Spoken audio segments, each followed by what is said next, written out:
Élisabeth II est une grande souveraine. C'est un règne hors norme.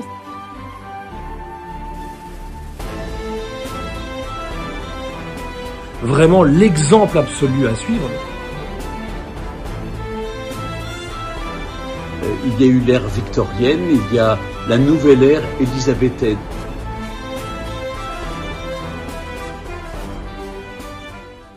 Rendre hommage à la reine d'Angleterre, la reine Elisabeth, la reine de toutes les reines, c'est la plus belle chose qu'on puisse faire. Vous imaginez 70 ans de règne, c'est vraiment un moment incroyable. Elle a toujours été entièrement dédiée à son métier.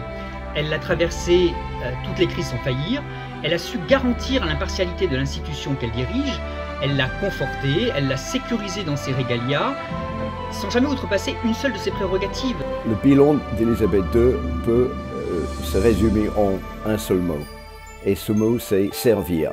Si on regarde la vidéo de ses 21 ans qui était enregistrée en Afrique du Sud en 1947, où elle a dit que ma vie soit courte, ma vie soit longue, je vous servirai toujours. Depuis ce temps-là, elle a toujours, je dirais, honoré cet engagement.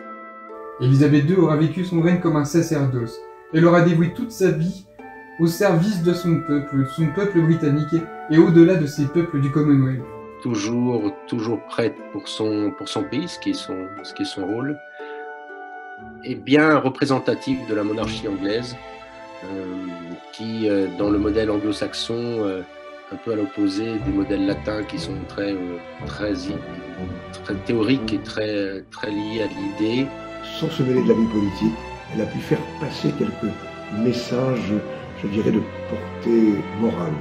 Par exemple, pendant la crise du Covid, elle a su trouver les mots pour donner au peuple le courage de se battre, de sortir de la pandémie.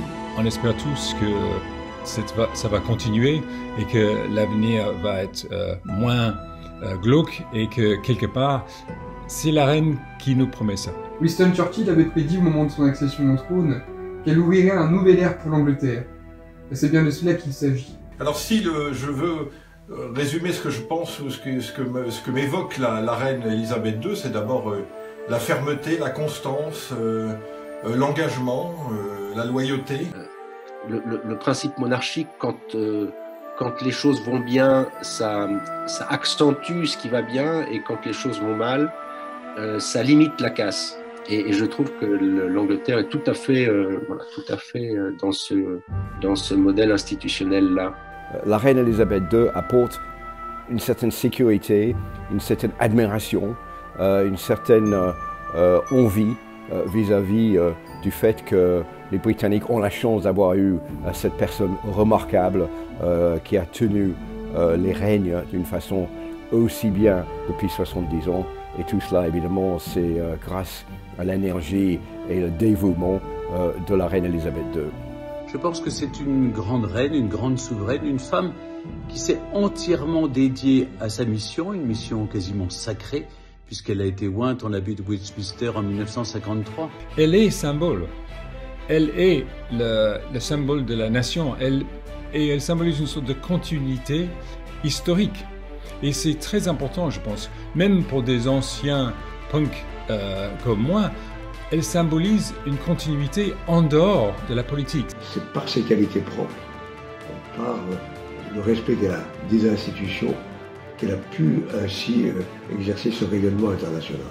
Avec 80% d'opinion favorable, je crois bien que bien des présidents pourraient envier à cette icône mondiale une telle popularité qui ne s'est jamais démentie. Même si on est royaliste, qu'on adore la reine, ou si on est républicain et on n'a plus envie d'avoir une famille royale ou on est indifférent à la famille royale, je pense que tout le monde est uni en Grande-Bretagne avec une certaine sympathie, admiration pour cette dame remarquable, cette dame qui est Elisabeth II.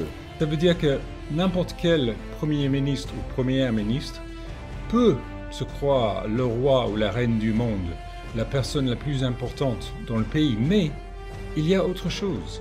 Il y a la reine. Quelque part, même si son pas des gens très humbles, les politiciens britanniques savent qu'ils ne sont pas les gens les plus importants de la nation. Et c'est très important, et c'est la reine qui représente ça. Vraiment, c'est une personnalité à la fois attachante, extraordinaire, parce qu'elle a une longévité tout à fait exemplaire.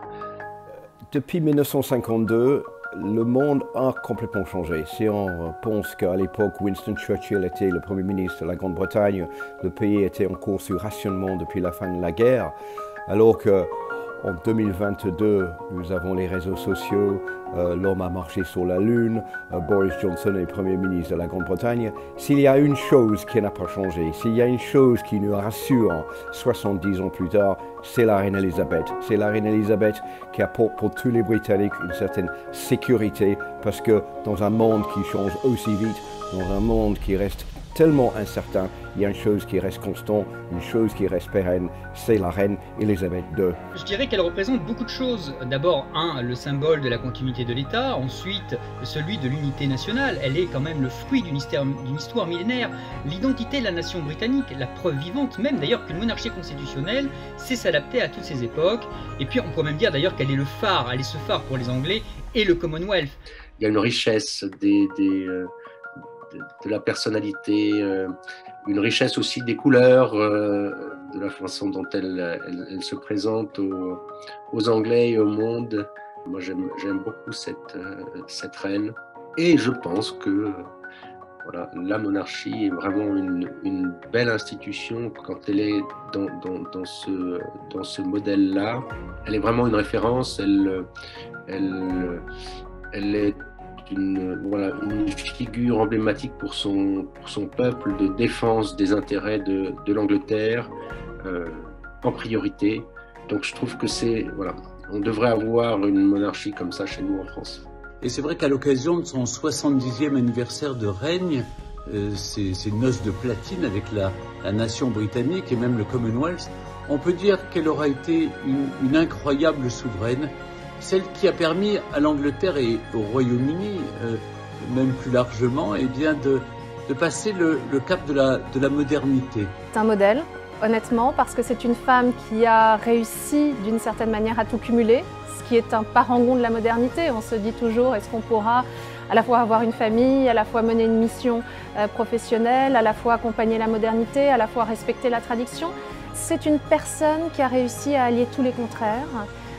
Et moi j'ai beaucoup d'admiration pour ça parce qu'elle l'a fait en plus avec cohérence, avec une capacité d'engagement, une permanence que très peu d'entre nous sommes capables d'accomplir.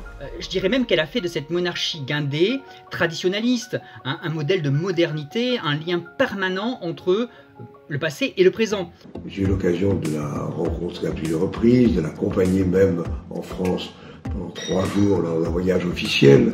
J'ai pu apprécier ses qualités intellectuelles, sa connaissance de l'histoire, son amour de la France, sa passion de la démocratie. Cette grande amoureuse de la France a su entretenir l'entente cordiale jusqu'au bout de son règne.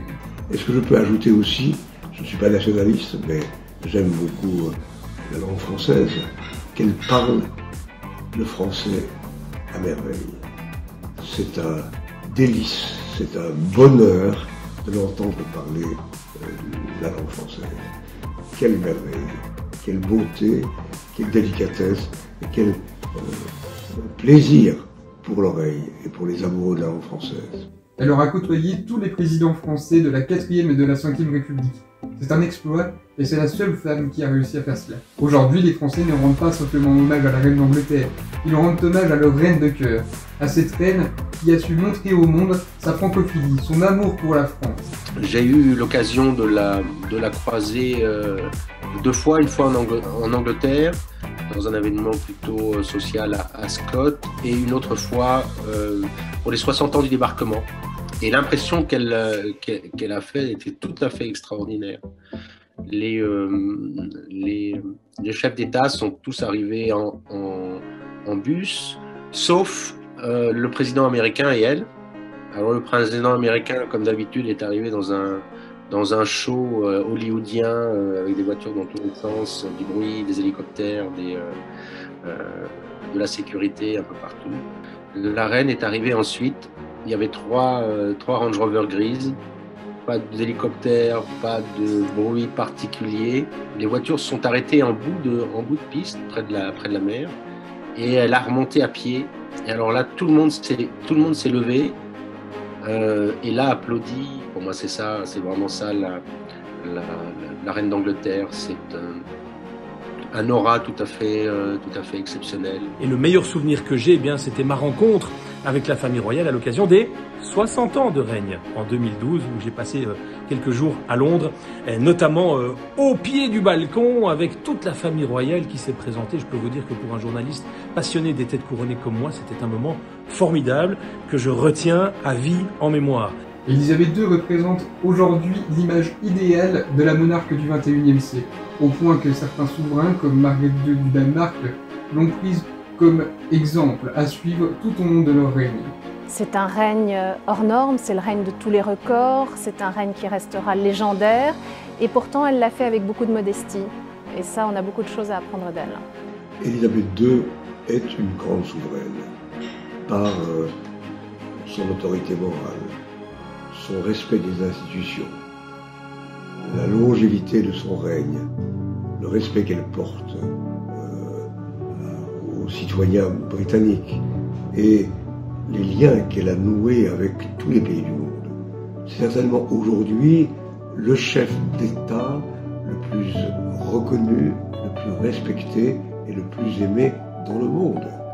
Il y a eu l'ère victorienne, il y a la nouvelle ère élisabéthaine. Alors peut-être avec un regret, c'est que la présence de la reine est tellement importante dans la vie des Britanniques que les gens n'ont pas vu qu'au fond l'Empire avait en quelque sorte disparu et qu'elle a maintenu vivante finalement la flamme de la tradition, de l'histoire, alors même que la vie moderne a fait que l'économie, la politique, toutes les institutions se sont un peu délitées.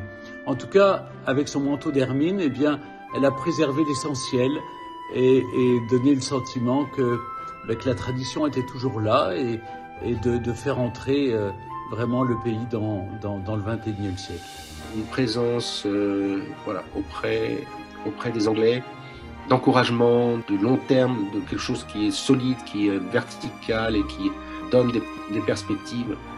Donc je pense qu'avec une reine comme elle, et puis avec ce qui vient après, avec son fils et son petit-fils, je pense que voilà, l'avenir, comme disait mon grand-père, l'avenir dure longtemps. Alors bon anniversaire, Votre Majesté, Madame, comme on dit au Royaume-Uni, et à très bientôt, je l'espère.